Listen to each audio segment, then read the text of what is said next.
staring back. He had a long day at work, and he drove home exhausted, finally free to let his mind unwind. He looked out into the suburban expanse before him, full of businesses, parks with kids playing, and a few uncultivated fields. That's where he first saw it. It was a skinny, pale figure, maybe 6.5 feet tall, in a field about 50 yards away. It seemed to just stand there looking towards him. What a strange scarecrow, he thought. He felt momentarily gripped by its wilting look, making him think about how life slowly erodes us, just like erosion conquers hillsides over the centuries. Then his mind moved to other things. He felt weird when he saw it again during his drive a few days later. This time it was in the small woods next to someone's suburban property, only 20 yards away. At this distance he could get a better look at it. Like before, it was skinny and pale, but he could not tell its gender. It just stared at him. Its expression was like that of curiosity that had slowly wilted away into a tired indifference. What was it doing and how did it get there? He would frequently see it on his drives home from work, sometimes multiple times. He always sensed that it was always there, but he only really noticed it when his mind was tired, bored, or otherwise wandering. He wasn't sure why his mind would drift towards this figure. All he knew was that when he was busy, he didn't think about it or see it. But when he took a break, out there in the grass or by the tree somewhere, it was staring right back at him with the expressionless face. Just thinking about it made him feel exhausted.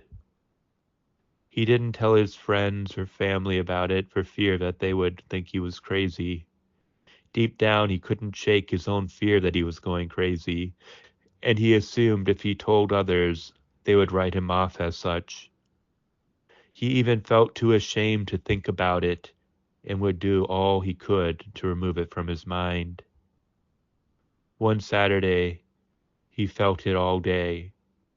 He tried to fill his day with activities like chores, striking conversations with random strangers he met, all in the hope that he could distract himself from knowing that the figure was there with him. That night, when he went to bed, he couldn't stop thinking about it. He glanced out the window and saw it there in the backyard staring up at him, a stone throw away. He slammed the curtains shut and all the other curtains in his house, but it didn't matter. He couldn't sleep, knowing it was out there. He finally decided to open his bedroom window and confront it. "What do you want?" he shouted. No response. He desperately continued shouting, his demands transitioning into begging. "What are you, and what do you want with me? Why do you keep following me?" But it said nothing. It just stared back at him with that same indifferent, lethargic expression it always had. Furious, he finally decided enough is enough. He went outside to attack it. He rushed right at it, but each step he took towards it, it seemed to move away. Floating above the ground, it slid backwards, maintaining the same distance of about 20 feet from him. He chased it down the street in the middle of the night. It could not go through objects, opting to go around cars, poles, and other obstructions with ease as it continued to stare at him. Finally, he had it trapped in a street with a dead end, but it somehow disappeared behind the fence of a house, where he was unable to follow it. He went home defeated. He was never able to elude the figure.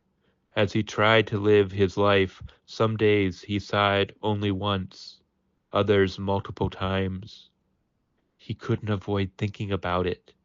Whenever he went outside, he wondered whether he would see it in the backyard somewhere, and whenever he was indoors, he wondered whether it was watching him. Slowly, he became too exhausted to handle many of the daily activities.